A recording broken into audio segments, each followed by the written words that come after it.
The master of House Valen had no idea that the shadow stealing bread from his pantry, sleeping between the rafters of his attic, and breathing the same dust-thick air 3 feet above his bed was the same girl the city had mourned as dead 3 years ago, and Lyra Arden intended to keep it that way.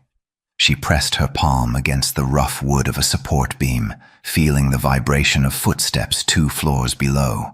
She'd learned this house's heartbeat better than her own.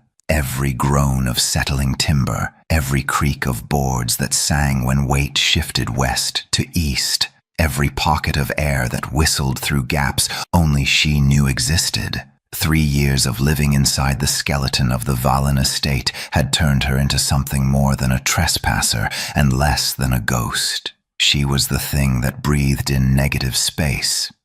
The silence that observed when no one remembered to look up.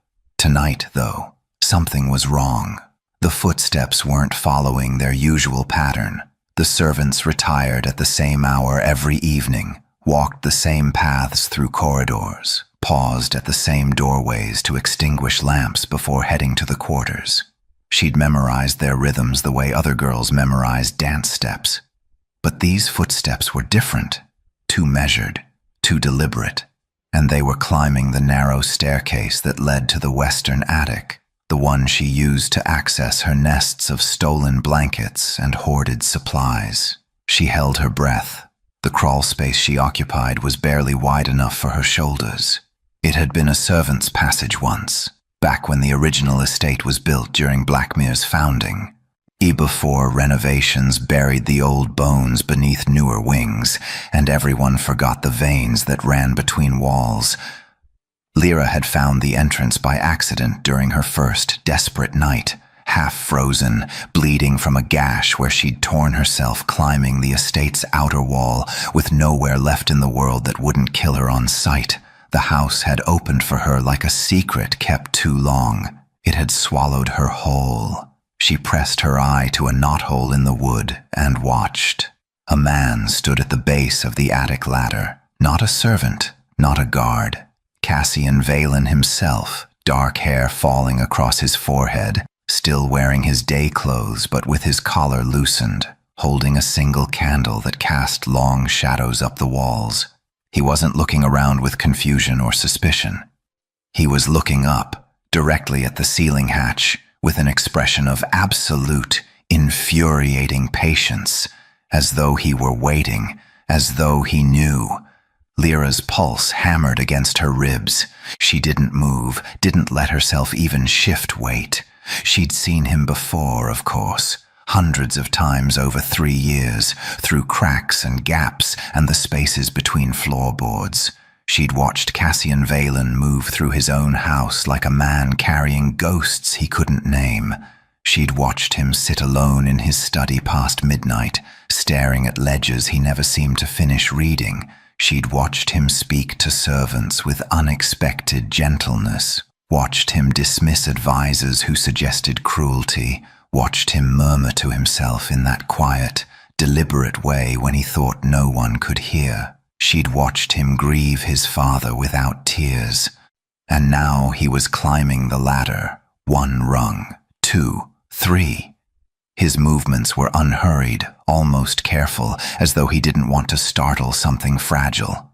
The hatch creaked open, and cold autumn air rushed down from above.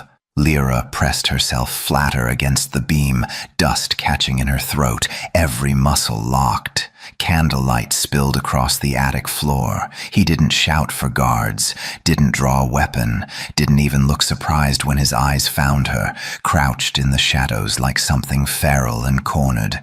3 years of survival written in the sharp angles of her face and the defiance burning in her eyes. Cassian Valen simply leaned his shoulder against a support beam, held the candle steady, and looked up at her with that same unreadable calm. Then he asked, voice quiet as falling snow, "Comfortable up there?" For 3 heartbeats, Lyra didn't breathe. For 3 years, she had lived above his head, above his bed, above the life he thought was entirely his own, gathering proof against the house that had destroyed hers. And now, with nowhere left to run and nothing left to lose, she stepped into the light. He didn't order her down. He climbed up. Lyra watched, muscles coiled tight, as Cassian Valen set the candle on a wooden trunk and pulled himself fully into the attic. He moved with the careful economy of someone who'd learned not to waste energy on displays of power. When he straightened, dust motes swirled in the candlelight between them, like a curtain neither could quite see through. "You've been here a while," he observed, not a question. She said nothing. Speech felt like surrender. His gaze swept the space, not cataloging evidence for an accusation, but reading the story she'd written in blankets folded precisely, in food stored away from moisture, in the careful system she'd built to survive. He looked at her hidden life the way someone might look at a text in a language they were only beginning to understand. "I've suspected for months," he added quietly. The pantry inventories never quite aligned. Bread disappeared in predictable patterns, and there were sounds, footsteps where there shouldn't be footsteps. Lyra's throat tightened. He'd known. Not the whole truth, perhaps, but enough. "I thought it was mice at first," he continued, a ghost of something that might have been humor touching his voice. "But mice don't fold blankets. Why didn't you—" The words escaped before she could stop them. "Call the guards?" He tilted his head slightly, studying her in that unnerving way of his. "I wanted to understand first why someone would choose to live in walls rather than ask for shelter. Because asking gets you killed," she thought. "Because mercy is a luxury. Houses like yours don't extend to girls like me." But she kept her mouth shut. Cassian didn't press. He simply stood there, seemingly content with silence, until finally he said, "I'll bring food tomorrow evening. You don't need to steal it." "I don't need your—" "I know." His voice remained level, unthreatening. "But I'm offering it anyway." He left the candle and climbed back down. Lyra stood in the dark long after his footsteps faded, trying to understand what game he was playing. He kept his word. The next evening, just after sunset, she heard his footsteps on the ladder. This time he didn't climb all the way up, just left a cloth-wrapped bundle at the top of the hatch and retreated. Inside, bread, cheese, apples, a small jar of honey, a water skin, no note, no demands, no price named. Lyra ate slowly, waiting for the trap to spring. It didn't. The wound came 3 days later. She was reinforcing a loose beam, her own maintenance, keeping the house from betraying her presence, when old wood splintered under her palm. Pain lanced sharp and immediate across her hand, blood welled dark in the candlelight. She was wrapping it clumsily with a strip of torn cloth when she heard him climbing. "Don't," she started, but Cassian was already pulling himself into the attic, concern creasing his features. His eyes went to her hand immediately. "Let me see. I'm fine." "You're bleeding through the bandage." He moved closer, not forceful, but inexorable as tide. "Please." Something in that single word made her hesitate. Not command, request. She extended her hand. He knelt in front of her, the Lord of House Valen, kneeling on attic floor planks, and unwrapped her makeshift bandage with careful fingers. His touch was surprisingly gentle, clinical but not cold. "You'll scar," he murmured, examining the cut. "I already have," Lyra said before thinking. His hands stilled for just a moment. He didn't ask from where, didn't pry into wounds he couldn't see. He simply cleaned the cut with water from a flask he'd brought, applied a proper salve that smelled of honey and herbs, and wrapped her hand in clean linen. "You're good at this," she observed despite herself. My father believed every lord should know basic field medicine." His voice carried something sharp beneath the surface. "He said it made men more valuable in war." Everything came back to value with the old lord. Resources, strategy, use. Lyra had heard the stories. Alaric Valen had ruled House Valen like a fortress under siege, ruthless, calculating, always 3 moves ahead. When he died suddenly 2 years ago, some whispered poison. Others said his own cruelty had stopped his heart. The city had exhaled in relief, but they still feared his son. "You're not like him," Lyra said quietly. It wasn't a question. Cassian's jaw tightened almost imperceptibly. "No." He tied off the bandage with precise movements. "I'm not." He stood, started to descend, then paused. "You never relax," he observed. "Even now." Lyra met his gaze. You never raise your voice, even when you should." Something passed between them, recognition perhaps, an understanding that they were both performing versions of themselves, wearing control like armor. "Tomorrow evening," Cassian said. "Same time." It wasn't a command. It was an offer to continue. And despite every instinct screaming danger, Lyra found herself nodding. After he left, she stared at her bandaged hand, at the careful work of a man who'd knelt in dust to tend a trespasser's wounds, and wondered which of them was truly trapped. In Blackmere, power belonged to houses, ancient families who controlled trade, land, politics, not through kings or councils, but through legacy and ruthlessness. House Valen sat at the top of that hierarchy. And Lyra Arden was learning that the man who now ruled it might be the most dangerous kind of enemy, the kind who chose kindness when cruelty would be simpler. The dreams came every night, but tonight they arrived with the smell of smoke. 3 years ago, the Arden estate ablaze. Lyra remembered her mother's hand gripping hers in the dark, her father's voice hoarse with smoke and panic. "The doors, they won't open.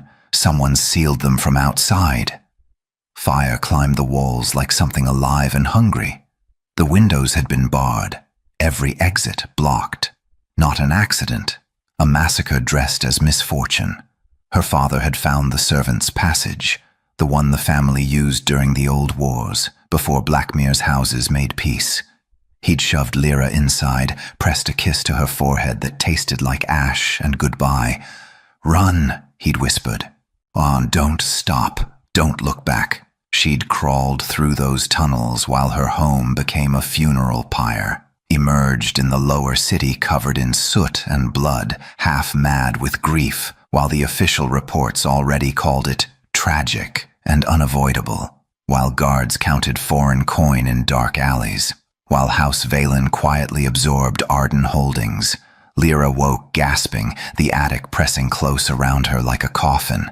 Cassian came that evening as rain hammered the roof in sheets, turning the attic into a drum. He had to shout to be heard. "I brought soup. Thought you might." He paused, seeing her face. "Bad night?" She turned away. "They're all bad nights." He set down the covered bowl, didn't leave. Instead, he settled onto the trunk that had become his usual spot, seemingly content to sit in the storm's fury. Minutes passed. Oh, then, why this house? The question hung between thunderclaps. Lyra could have lied, should have lied, but 3 years of hiding had worn her edges sharp and thin. Because monsters don't check their own shadows. Cassian went very still. "What does that mean?" "It means," she said carefully, "that the safest place to hide from a predator is in its den, where it feels most secure, most untouchable. You think I'm a predator. I think your house is." She met his gaze. "I think it swallows smaller houses whole and calls it politics." Something dangerous flickered across his face. Not anger, but recognition. The look of a man who'd suspected the rot in his own foundation, and just had it confirmed. Before he could respond, another thunderclap shook the rafters. Cassian shifted his weight, and the plank beneath him groaned ominously. Don't, Lyra started. Too late. The wood gave way with a sharp crack. Cassian dropped, caught himself on the beam's edge, legs dangling through the new hole into the room below. For a frozen second he hung there, shock written across his features. Lyra moved on instinct. She grabbed his wrist, then his sleeve, hauling backward with strength, born of 3 years surviving in tight spaces. They tumbled onto solid planking in a tangle of limbs, breathing hard. "You're terrible at this," she said. "At attic living? At survival." The absurdity hit her suddenly. The lord of House Valen nearly falling through his own ceiling, saved by the girl hiding in his walls. A laugh escaped her, sharp and unexpected. His eyes widened. "Was that? Did you just—" "Don't," she warned. But another laugh broke free, this one fuller. The sound felt foreign in her throat, like a language she'd forgotten how to speak. Cassian stared at her as though seeing something rare and startling. Then, impossibly, he smiled. Not the careful, controlled expression he wore in public, but something genuine and crooked and entirely human.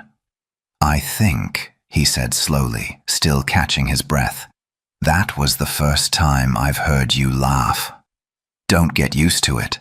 Too late." The rain pounded overhead, sealing them in their small pocket of lamplight. Lyra became acutely aware of how close they were sitting, how his sleeve was still bunched in her fist. She released him like he'd burned her. Cassian didn't move away. "My father kept records," he said quietly. "Meticulous ones. Financial transactions, land acquisitions, political maneuvers. I've been reviewing them since he died." He paused. "There are things that don't align. Payments to people who shouldn't have needed paying. Acquisitions that happened too conveniently." Lyra's heart thundered louder than the storm. "The Arden fire," Cassian continued, each word careful. "It happened 3 years ago. Within a month, Valen absorbed their holdings. The official report said accidental." His eyes found hers. "But you don't believe that." "I know that." Her voice came out raw. "I was there when they sealed the doors." The confession hung between them like a blade. Cassian's expression shifted, horror, understanding, and something that looked dangerously like grief. "You were—" He stopped, started again. "How did you—" "Servants' tunnels. My father found them." She swallowed hard. "He didn't make it out." Silence stretched, unbroken only by rain. "I didn't know," Cassian said finally. "I swear to you I didn't know. But you benefited." "Yes." He didn't flinch from it. "And if my house did this, if my father," his jaw clenched, "I will find proof, and I will make it right." Lyra wanted to believe him. That was the terrifying part. "Why?" she whispered. "Why would you risk your own house?" "Because," Cassian said simply, "I am not my father." Thunder cracked overhead, and for the first time since the night fire consumed her world, Lyra Arden felt something besides survival take root in her chest. Cassian brought the ledgers 3 nights later, not to the attic. He'd learned she wouldn't come down to his study, but carried them up himself. Heavy, leather-bound volumes that thudded onto the trunk with finality. Rain had given way to cold autumn wind that whistled through gaps in the roof. "I need you to look at something," he said without preamble. Lyra eyed the books warily. "Why?" "Because you know things you shouldn't. About Arden holdings, about land boundaries." He opened the first ledger, pages crackling. "And I think you can tell me what I'm missing." She shouldn't engage. Every instinct screamed to stay silent, stay safe. But curiosity, and something darker, something that tasted like vindication, pulled her closer. The entries were meticulous. Her father had taught her to read financial records when she was 12, said every noble should understand the language of power. She scanned the columns. and her blood went cold. "This is wrong," she said, finger tracing a line. "The Eastern Arden Tract." It didn't border Valen lands. There was a commons between them, 3 acres of shared grazing ground maintained by both houses for 2 generations. Cassian leaned in. "The acquisition documents say direct border." "Then the documents are lying." She flipped pages, found another entry. "And this, the dockside warehouse. Arden sold it to the Merchants Guild in spring, not to Valen. I remember the contracts being signed. I was there." She caught herself too late. Cassian had gone very still beside her. "You were there," he repeated slowly, "at an Arden estate negotiation 3 years ago." Lyra's throat closed. "You know the exact acreage of their commons land. You remember specific contract signings." His voice remained carefully neutral, but his eyes were sharp, piecing together a puzzle she'd kept hidden for so long. "You don't just know about House Arden. You know it the way someone knows their own home." She pulled back, but there was nowhere to go in the small space. Cassian turned more pages, and she saw what he was searching for: the signature lines on the land transfer documents. Documents that supposedly transferred Arden holdings to Valen custody after the fire claimed the last of the family line. He pointed to one signature: Aldrich Arden, estate executor. He looked up. "Did your father have an executor?" "He didn't need one. He had—" She stopped. "An heir," Cassian finished. "A daughter, who was reported dead in the fire." The candle flame wavered between them. "The inventory records mention her twice," he continued, voice soft now, almost gentle. "Lyra Arden, 14 years old, survived by none." He paused. She'd be 17 now." Silence stretched like a breaking thread. "You're Arden." Not a question. A realization settling into certainty. Lyra waited for accusation, for anger, for the moment he'd call guards and end this. Instead, Cassian simply looked at her, really looked, the way he had that first night. And something like sorrow crossed his face. "You've been living in the house that destroyed yours," he said quietly. "For 3 years, watching, waiting, surviving," she corrected, voice rough. "No." He shook his head. "Hunting." She didn't deny it. Cassian sat back, ran a hand through his hair. "These signatures are forged. The land boundaries falsified. If Arden's heir was alive, none of these transfers would be legal." He looked at her. "You could reclaim everything." "With what proof?" "I'm legally dead." And even if I wasn't," she gestured at the ledgers, "your house has had 3 years to bury the truth. Who would believe a girl who crawled out of a fire with nothing but accusations?" "I would." 2 words. They hung in the air like an offering. Lyra laughed, sharp and bitter. "You benefit from my ruin. This estate's wealth, your position, half of it came from absorbing Arden holdings. Why would you give that up?" "Because it was stolen," Cassian's jaw set. "And I am not my father." Pretty words from the man sleeping in a house built on my family's bones. "Then let me prove they're more than words." He leaned forward, intensity burning in his eyes. "Let me find evidence, real evidence, documents, witnesses, payment records, something the council can't ignore." "Why?" The question tore out of her. "Why risk everything?" "Because keeping what my father stole makes me complicit." His voice dropped. "And because you deserve justice." "I deserve revenge." "Maybe." He didn't look away. "But I'm offering you truth first.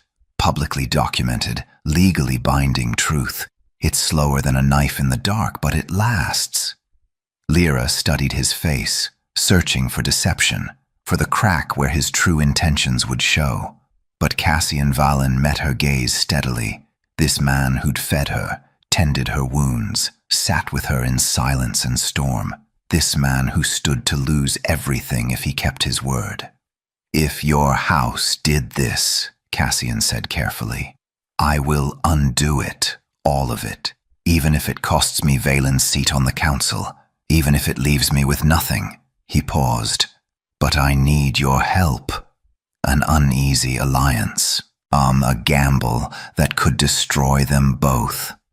Lyra looked at the ledgers, at 3 years of false records, at the paper trail of her family's murder dressed as misfortune. Then she looked at Cassian and made a choice that terrified her. Where do we start? The investigation consumed them both. Cassian worked in careful secrecy, requesting old records under the pretense of estate management, interviewing servants about his father's final years, tracing financial threads that led to dark places. Lyra provided what she remembered, names her father had mentioned, families her mother had distrusted, the subtle political tensions that preceded the fire. Together, they built a case from shadows. 2 weeks in, Cassian climbed to the attic with a leather folder, his face grave.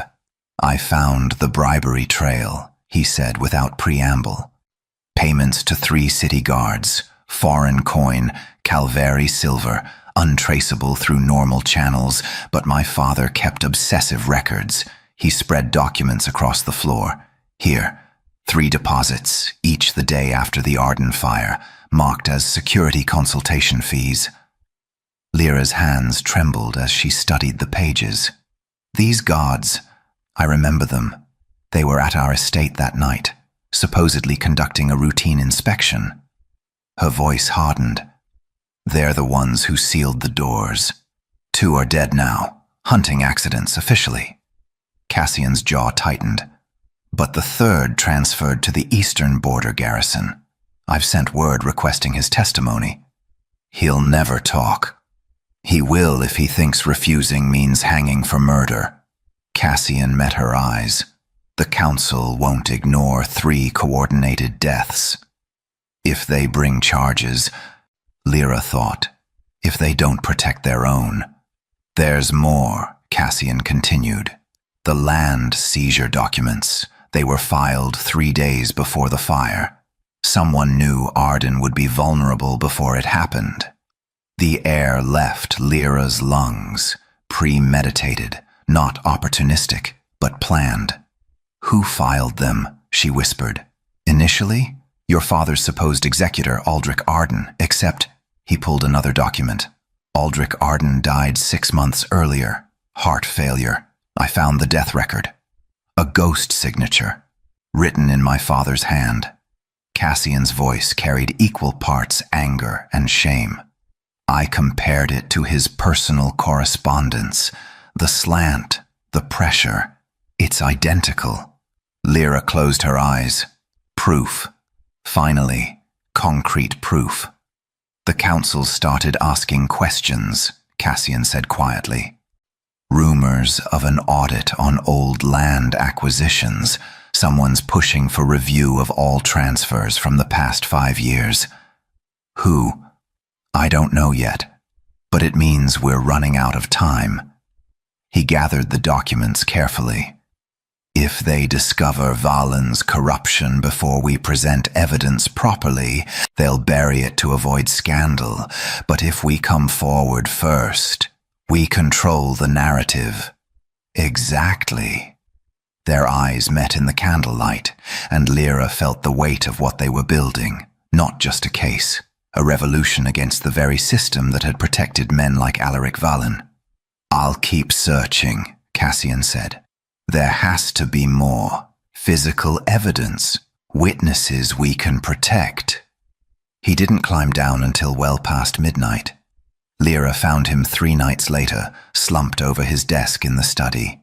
She'd descended from the attic, a risk she rarely took, following the strip of light beneath his door. The house slept around them, silent and vast. Cassian sat with his head pillowed on crossed arms, surrounded by scattered papers and guttering candles. His breathing was deep and even, exhausted sleep claiming him where he'd fallen. Lyra approached slowly, studying him in unguarded rest. The tension he carried like armor had smoothed from his features, making him look younger, vulnerable. A half-written letter lay beneath his hand. To the High Council, regarding irregularities in... She shouldn't be here, shouldn't risk exposure. But her feet carried her forward anyway. There was a blanket folded on the reading chair. She lifted it carefully, moved to drape it over his shoulders. "Mother, I'm sorry," Cassian murmured, still deep in sleep. I didn't know. I should have stopped him." Lyra froze, blanket suspended in air, his face creased with distress. "Please, I would have, if I'd known what he was." The words cracked something in her chest. She'd spent 3 years hating House Valen as a monolith, never considering that its heir might carry wounds of his own, that he might have been trapped too in different ways. Gently, she settled the blanket across his shoulders. Cassian's breathing evened out. The nightmare, or memory, passed. Lyra should have left then, should have retreated to safety. Instead, she sank into the chair across from him, watching candlelight paint shadows across his sleeping face. She was still sitting there when his eyes opened an hour later. They stared at each other across the desk, caught, both of them, in something neither had planned. Cassian's gaze dropped to the blanket, then back to her face. "You came down," he said softly. "You fell asleep. And you stayed." Lyra had no answer for that. Or rather, had too many answers, and none she could afford to speak aloud. She stood abruptly. Wait." Cassian rose too, blanket falling away. "Lyra." The sound of her name in his voice stopped her. "Thank you," he said simply. "For this. For trusting me enough to..." He gestured at the papers. "For believing I meant what I said. I don't trust easily. I know." A ghost of a smile. "But you're here. That's enough." The space between them felt charged, dangerous in new ways. Lyra had survived 3 years on vigilance and distance, but distance was eroding. And vigilance couldn't protect her from the way her pulse quickened when Cassian looked at her like she was something precious instead of broken. "Good night, Cassian," she whispered. She fled before he could answer, before the walls she'd built could crumble completely. Behind her, Cassian stood in the candlelight, watching her disappear like smoke, and knew with absolute certainty that he was falling for a ghost who'd chosen to haunt him. And he would burn his own house down before he let anyone harm her again. The evening started like any other. Cassian took his usual dinner in the study, simpler than eating in the formal dining hall he'd told her once, and less performative.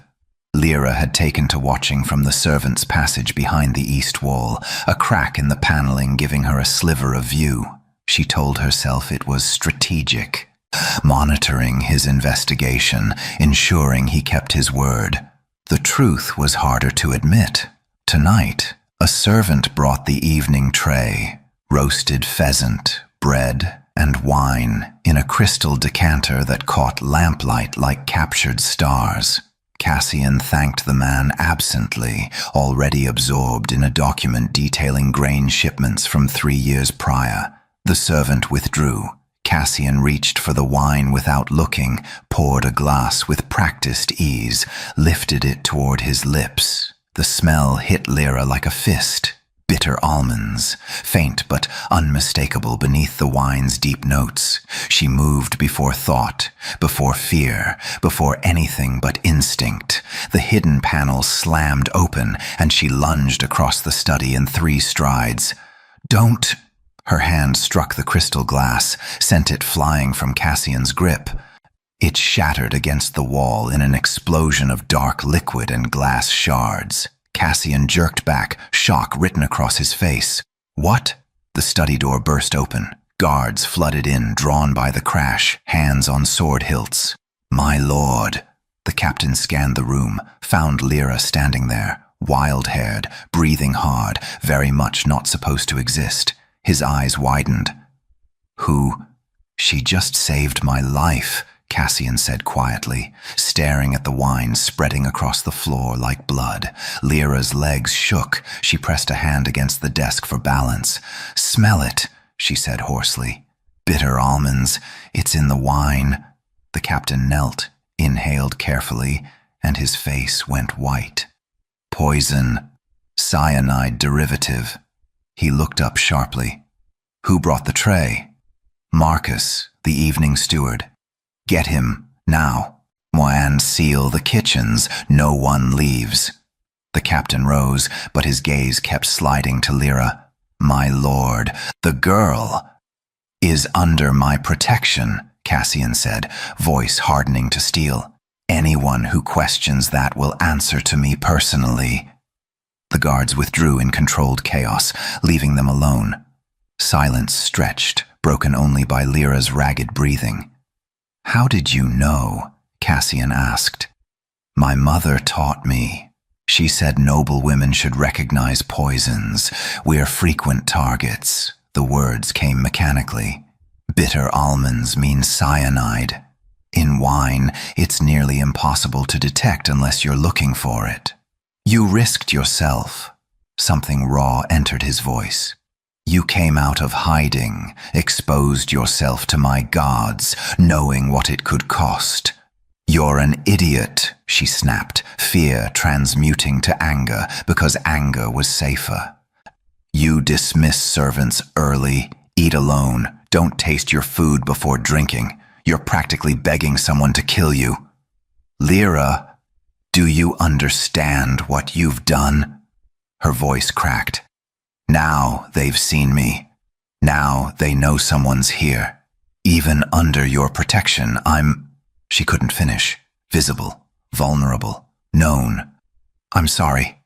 Cassian moved closer, not touching, just near. "I'm sorry you had to choose between safety and watching you die?" The admission tore out. "Yes, apparently I'm the idiot." His expression shifted. Surprise, then something deeper. Understanding. "You don't want me dead," he said softly. Not a question. Lyra looked away, but her hands were still shaking. "I've invested 3 years into this investigation. It would be inconvenient to start over." "Lyra, don't." She wrapped her arms around herself. "Oh, don't make this into something it's not. What if it already is?" Before she could answer, the captain returned, face grim. "Marcus is gone. Fled through the kitchen entrance. We found foreign coin in his quarters. Calvary silver. The same currency used to bribe the guards who'd sealed the Arden doors." Cassian's jaw clenched. "They know we're investigating." "There's more, my lord." The captain hesitated. "A messenger arrived while we were searching. From the High Council." He extended a sealed letter. Cassian broke the wax, scanned the contents, and his face went carefully blank. "What?" Lyra demanded. "Official audit. All major houses, but they're starting with Valen." He looked up, and she saw fear beneath his control. "They arrive in 1 week." The words landed like stones. 1 week. Not the months they'd need to build an airtight case, not time to protect witnesses or secure evidence properly. 7 days to expose decades of corruption or watch it be buried forever. "They're moving faster than expected," Cassian said. "Someone's pushing this forward. Or someone wants to ensure we don't have time to prepare." Lyra's mind raced. "If they audit before we present evidence, they'll find discrepancies but attribute them to your father. You might face sanctions, but the full truth, the murders, the conspiracy, it'll be dismissed as old business. And you'll remain legally dead, while whoever ordered the poisoning tonight walks free." Their eyes met across shattered crystal and spilled wine. "We accelerate," Cassian said. Present everything we have directly to the High Council before the audit begins. We don't have enough yet. Then we get it. Determination hardened his features. The surviving guard, the forged documents, the bribery trails. We compile it all and force the council to look. They could reject it, protect Valen's reputation to maintain stability, or they could finally hold my father accountable. He moved closer. Either way, we try, because the alternative is letting him win from beyond the grave. Lyra studied him, this man who'd just survived assassination, whose house faced public ruin, who stood to lose everything. This man willing to burn his own legacy for truth. 1 week, she said. Together. Outside, night deepened over Blackmere. Inside, two people who'd started as hunter and prey prepared to become something far more dangerous. Allies, and perhaps, though neither would say it yet, something more. They worked through the night like soldiers before battle. Documents spread across the study floor in careful categories. Bribery evidence, forged signatures, witness testimonies Cassian had secured through intimidation and coin. The surviving guard had confessed everything in writing, terrified enough of hanging to betray his conspirators. It was damning, comprehensive, irrefutable, and it would destroy them both. Lyra sat back against the desk, exhaustion pulling at her bones. Dawn light crept through the windows, painting everything in shades of ash and gold. When we present this, she said quietly, they'll know I'm alive. Cassian looked up from organizing ledger pages. Yes? Whoever ordered the poisoning will try again, publicly this time. She kept her voice steady. An Arden heir returning from the dead threatens more than just Valen. Other houses profited from our fall, absorbed our trade contracts, our political alliances. I'll assign guards.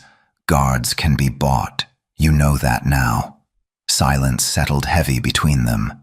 And you, Lyra continued, meeting his eyes. When you testify against your own father, the council will strip you of influence at minimum, possibly the house seat entirely. You'll have the Valen name, but none of its power. I know. You'll be vulnerable. Any house with old grievances could move against you. I know, he repeated quieter. Then why? The question broke from her. Why sacrifice everything for a girl who hid in your attic? Or for a family you never knew? Cassian set down the papers, rose, crossed to where she sat. He knelt in front of her, again, always kneeling, as though making himself smaller might make her feel safer. You don't owe me justice, Lyra whispered. You don't owe me anything. No, he agreed. I don't owe you. He reached up slowly, giving her time to pull away, and tucked a strand of dust-streaked hair behind her ear. But I owe myself honesty. And the truth is, I can't be the man I want to be while standing on your family's grave. Cassian, let me finish. His hand lingered near her face, not quite touching. 3 years ago, I inherited a house built on cruelty. I told myself I'd be different, but I didn't question the foundation. I just lived in it, benefited from it. Pain crossed his features. Then you appeared. And suddenly, I couldn't ignore what that foundation was made of. Bones and ash, Lyra said bitterly. Yes. He didn't flinch. And if I do nothing, if I let the audit bury the truth to protect Valen's reputation, then I'm no different than my father. I'm just a gentler version of the same rot. Tears burned behind Lyra's eyes. You could die for this. I could die tomorrow in my sleep from poison I don't smell. A ghost of a smile. At least this way, I die honest. That's not funny. I'm not laughing. They stared at each other in the breaking dawn, and Lyra felt something inside her crack wide open. All the walls she'd built, all the distance she'd maintained, crumbling like ash. "I don't want you to die," she whispered. "I don't want you to hide anymore." His voice dropped. "I want you to stand in sunlight and reclaim your name. I want to watch you rebuild what was stolen. I want—" He stopped, swallowed hard. "I want things I have no right to want." "Like what?" "Like this." He leaned forward slowly, giving her every chance to retreat, to refuse, to push him away. But Lyra didn't move, couldn't move, could only watch as Cassian's hand cupped her jaw with devastating gentleness. "Do you want this?" he asked, lips inches from hers. Not a claim, a question. Permission requested, not assumed. "Yes," Lyra breathed. The kiss was soft at first, tentative, like neither quite believed it was happening. Then Lyra's hands fisted in his shirt, and Cassian's arm wrapped around her waist, and it deepened into something that tasted like grief and hope and 3 years of unspoken longing, not desperate, earned, every moment they'd shared, every wound tended, every document reviewed. Though every risk taken had led to this, to choosing each other when choosing meant losing everything else. When they finally broke apart, both breathing hard, Cassian rested his forehead against hers. "Whatever happens tomorrow—" "Don't," Lyra interrupted. "Don't say goodbye yet." "I was going to say—" He pulled back enough to meet her eyes. "Whatever happens, I don't regret this, any of it." "Even if you lose everything?" "I'm not losing everything." His thumb brushed her cheekbone. "I'm choosing what matters." Lyra kissed him again, softer this time, memorizing the feel of it. Because tomorrow they would stand before the High Council and speak truths that could get them both killed. But tonight, this one stolen moment, was theirs. A sharp knock shattered the quiet. They sprang apart as the study door opened. The captain stood there, face grave, arm holding an official seal. "My lord, the High Council has accelerated the proceedings," he extended the letter. "You're summoned to testify. Today, noon." The parchment felt heavy as judgment in Cassian's hands. Not tomorrow, not next week. Today. He looked at Lyra, found her already standing, spine straight, eyes clear. The girl who'd hidden in shadows for 3 years, preparing to step into the light. "Are you ready?" he asked. She took his hand, squeezed once. "No, but we're doing this anyway. Together. Together." Outside, the city bells began to toll the morning hour. Inside, 2 people who'd started as enemies prepared to face the most powerful institution in Blackmere. Not as lord and trespasser, as allies bound by truth, and love forged in the ruins of houses that should have destroyed them both. The council chamber was built to intimidate. High vaulted ceilings carved with the crests of Blackmere's founding families. Walls of dark granite that swallowed sound and light. 7 stone thrones arranged in a semicircle, each occupied by a house lord who'd inherited power the way others inherited eye color, without question, without earning it. Cassian stood in the center of that cold space, alone under their collective gaze. Lyra watched from the gallery above, hidden among the handful of observers permitted to witness proceedings. Her heart hammered against her ribs. Lord Valen. The High Counselor, Lord Brennan of House Merrick, leaned forward. "You requested this emergency session. Speak." Cassian's voice carried clear and steady. "I come before this council to present evidence of corruption within House Valen, specifically our crimes committed by my late father, Alaric Valen, in the acquisition of Arden Holdings 3 years ago." Murmurs rippled through the chamber. "Serious accusations," Brennan said, "against your own house. Against the truth." Cassian gestured, and his steward came forward with the evidence boxes. I present signed land seizure orders, filed 3 days before the Arden fire, orders signed by a man who'd been dead 6 months, forged in my father's hand. He laid the documents on the presentation table. Council members leaned in, skeptical interest sharpening to focus.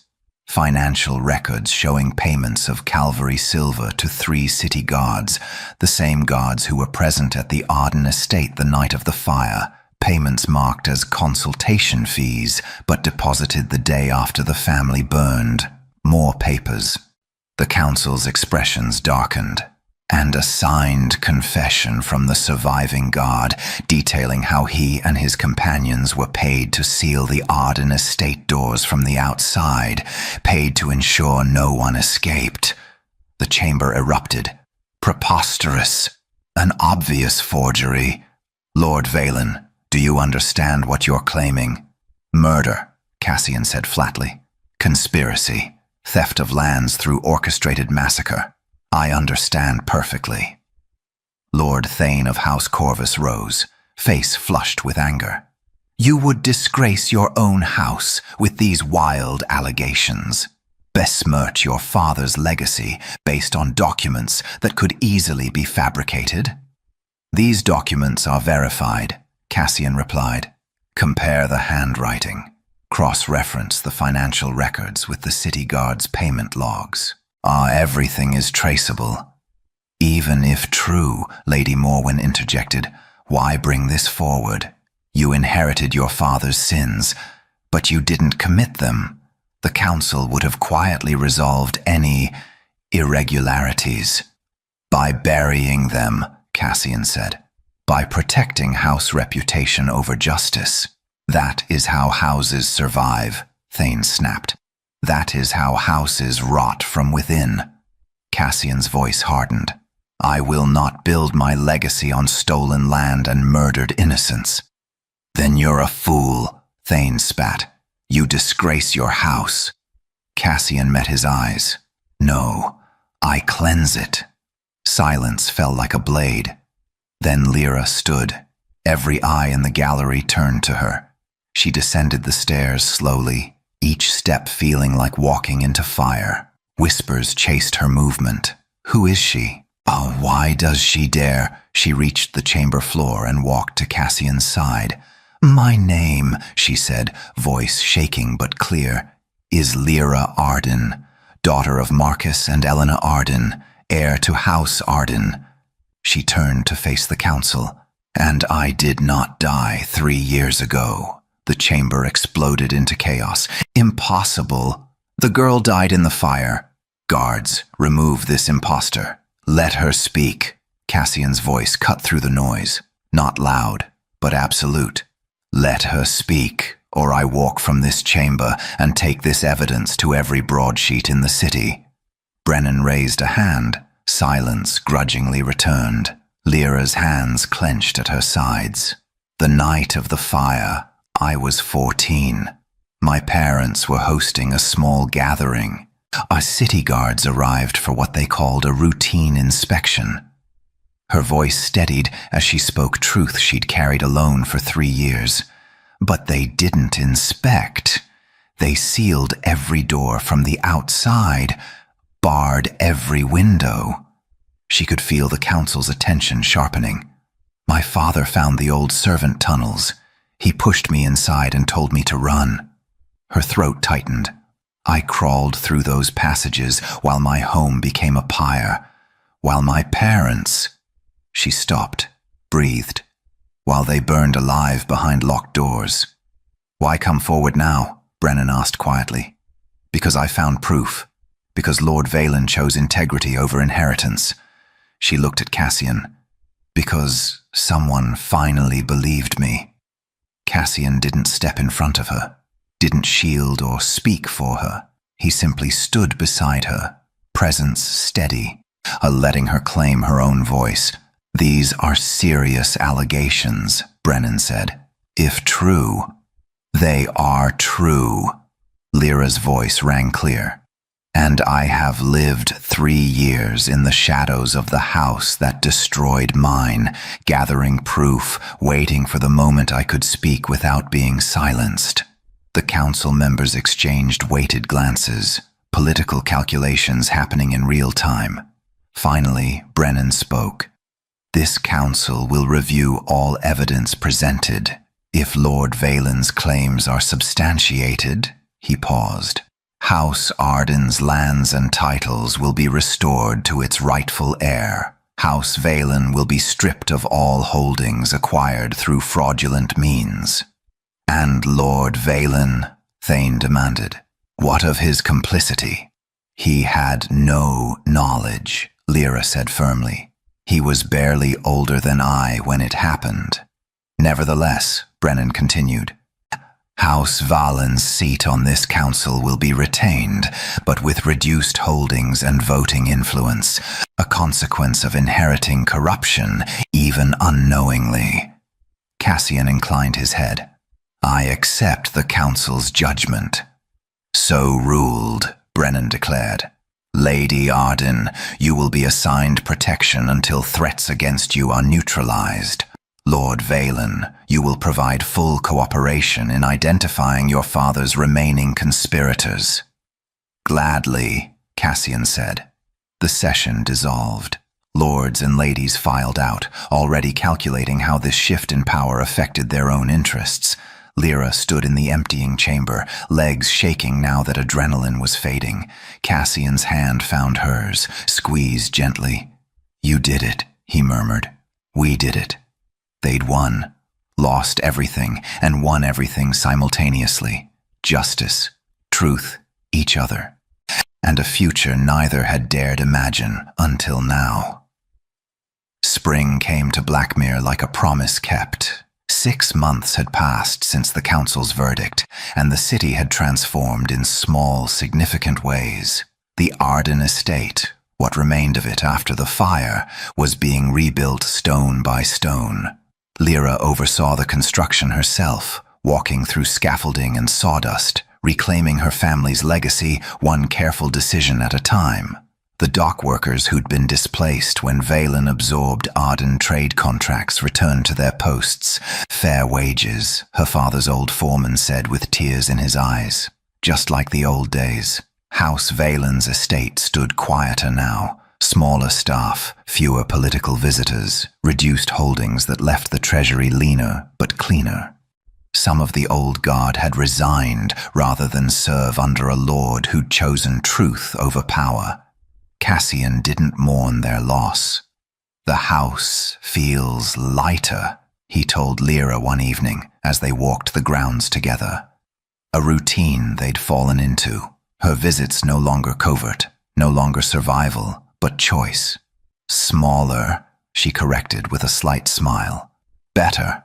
He caught her hand, laced their fingers together. "Honest." The council had been true to their word. Protection for Lyra until the remaining conspirators were found and dealt with. 2 more arrests in the months since, a minor lord who'd profited from Arden land sales, and a council clerk who'd falsified records. The rot was being cut out piece by piece. Blackmere was healing. So were they. "Come with me," Cassian said suddenly. "There's something I want to show you." He led her inside, up the familiar stairs, past the study where they'd first worked side by side, higher still until they reached the narrow attic staircase. Lyra paused. "Cassian, trust me." The attic had changed. Where dust and cobwebs had once claimed every surface, now clean floors gleamed in lamplight. The broken plank was repaired. New support beams reinforced the structure, and in the corner where Lyra had made her nest of stolen blankets, someone had built a small reading nook, cushions, a low table, shelves waiting to be filled with books. "You renovated it," Lyra whispered. "I couldn't leave it as it was, but I couldn't erase it either." Cassian crossed to the reading nook, sat on the cushions. "So, I transformed it. Made it somewhere you'd want to be. Not somewhere you had to be." Lyra moved slowly into the space, seeing it with new eyes. Not a prison or hiding place, but a sanctuary. a memorial to survival that honored the past without being trapped in it. "You could have exposed me that first night," she said softly, settling beside him. "Called guards. Ended it before it began. You could have killed me in my sleep." Cassian's lips quirked. "I was rather vulnerable, sleeping directly beneath an angry air. I considered it. I know."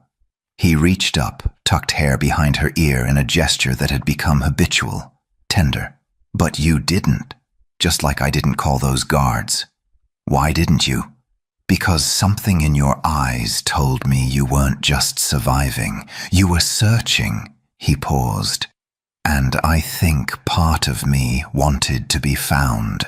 I wanted someone to care enough about truth to live in my walls hunting for it." Lyra leaned into his touch.